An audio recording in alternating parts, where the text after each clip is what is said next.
Cette semaine nous aurions pu vous parler de l'exposition dédiée à la comédienne, peintre et sculptrice Sarah Bernard.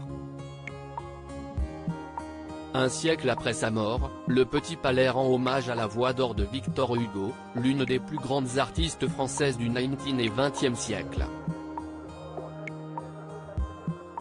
Mais nous avons préféré évoquer le grand retour de Danny Boone au cinéma et la première réalisation de Victoria Bedos. L'exposition autour d'Henri Matisse au musée de l'Orangerie à Paris, a su nous séduire tout comme celle autour de l'univers de Harry Potter qui poursuit son tour du monde à Paris. Le nouveau livre politique de Ludovic Vigogne Les 100 jours, nous a, enfin, ravis en nous entraînant dans les coulisses du début de deuxième quinquennat d'Emmanuel Macron. Cinéma la vie pour de vrai. Danny Boone, retour gagnant. Trident Lagache, Danny Boone, est un enfant du Club Med. Depuis sa naissance, il n'a quitté ce club de vacances au Mexique où il a grandi. Mais à 50 ans, un désir l'anime, retrouver Violette, son amour d'enfance. 42 ans après. Avec ses quelques affaires et sa guitare sur le dos, il met le cap sur Paris, où il est vite perdu. Il y rencontre Louis Cadmerade, son demi-frère, dont il ignorait l'existence. Ce dernier, agacé de voir son quotidien bouleversé, supplie l'une de ses conquêtes, Roxane, Charlotte Gainsbourg, de se faire passer pour Violette dans l'espoir de se débarrasser d'un trident bien encombrant. Cette comédie familiale pleine de générosité et d'humour est portée par un trio d'acteurs absolument rayonnants. R.L. droit d'auteur risque, photo, Marcel Hartmann la plus belle pour aller danser Victoria Bedos, enfin derrière la caméra après le succès de La famille Bélier sur lequel elle était scénariste, la cadette de Guy Bedos réalise son premier long métrage. Cette comédie enlevée nous emmène à la rencontre de Marie-Lucie Bison, 14 ans, qui vit avec son père dans une pension pour seniors.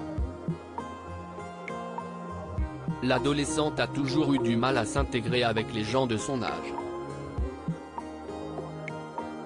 Quand son père, Philippe Catherine, lui interdit d'aller à la soirée déguisée de son collège, la jeune fille s'y rend malgré tout, habillée en homme, sur les conseils d'Albert, Pierre Richard, son meilleur ami de 80 ans.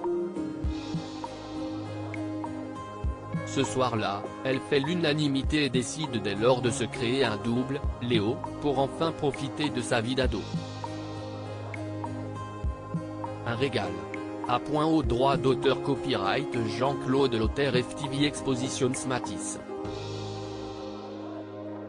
Cahiers d'art, le tournant des années 30. Une pause salutaire en 1930, Henri Matisse quitte la France pour voyager à Tahiti. Une pause créative de près de 10 ans qui sera un tournant dans la poursuite de son œuvre. Cette exposition au musée de l'Orangerie s'appuie sur la célèbre revue d'avant-garde Cahiers d'art, qui fut créée par Christian Zervaux en 1926 et publiait souvent les réalisations de Matisse. Elle offre un focus sur cette période décisive et pourtant peu abordée dans les diverses expos dédiées à l'artiste. Plus encore, elle réunit un ensemble d'œuvres de cette période jusqu'ici très rarement exposées en France, pour le plus grand plaisir des amateurs d'art. Au Matisse. Cahiers d'art, le tournant des années 30 est à découvrir au musée de l'Orangerie, Jardin des Tuileries, 75 001, jusqu'au 29 mai prochain. Droit d'auteur graphisme L. Richard, C. Lakshmanan, direction de la communication, IPMO Harry Potter, l'exposition Paris accueille Poudlard la magie débarque à Paris. Ce 21 avril, Harry Potter, l'exposition investit la ville lumière, porte de Versailles. Après avoir conquis les habitants de Philadelphie, Atlanta et Vienne, c'est au tour des fans français de pouvoir se plonger dans cet univers féerique. Cette exposition immersive de 3200 mètres carrés, nous embarque grâce aux véritables costumes, accessoires et décors emblématiques de la saga. L'occasion de tout oublier pendant quelques heures aux côtés du plus connu des sorciers. R. et Harry Potter, l'exposition jusqu'au 1er octobre à Paris Expo porte de Versailles, une place. De la porte de Versailles, 75015 droit d'auteur JKR. Livrel 100 jours Macron côté coulisses Zillerark. Un livre politique se dévore comme un polar. Et pourtant, Ludovic Vigogne signe un récit haletant sur le passage à vide qu'a connu le président de la République après sa réélection en 2022. On y croise un Nicolas Sarkozy jamais en reste d'une formule assassine, un François Bayrou inlassablement à la manœuvre, un Édouard Philippe en embuscade et une Brigitte Macron, soucieuse, toujours prête à défendre les intérêts de son époux. Il faut lire les 100 jours pour mieux comprendre ce qui va se jouer dans les 100 jours annoncés cette semaine par Emmanuel Macron pour donner un nouveau cap à la France. Les 100 jours, bouquin, de Ludovic Vigogne.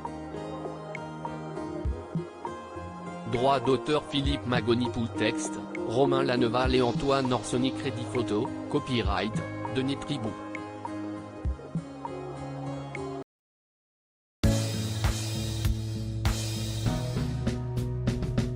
But there's all times through the rough times I think